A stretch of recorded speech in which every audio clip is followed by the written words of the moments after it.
విశ్వాసముకు కర్తయ్యకు దాన్ని కొనసాగించి ప్రభువైన యేసు వైపు మనం చూస్తున్నట్టయితే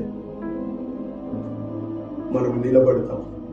తప్పిపోం, మనం పడిపోం. మనం ఎందుకంటే నువ్వు యేసే వైపు చూస్తూ నడుస్తున్నావు కాబట్టి ఆయన పడిపోను.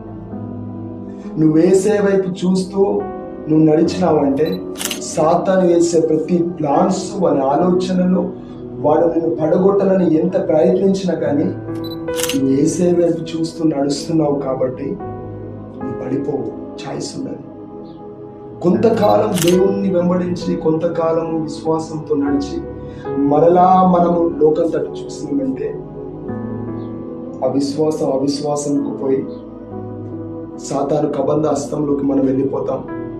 వాడు మన జీవితాన్ని నాశనం చేస్తాడు, లోకంలోకి తీసుకెళ్తాడు. లోకంలో ఉన్న శరీరాశ, నేత్రాశ, జీవపు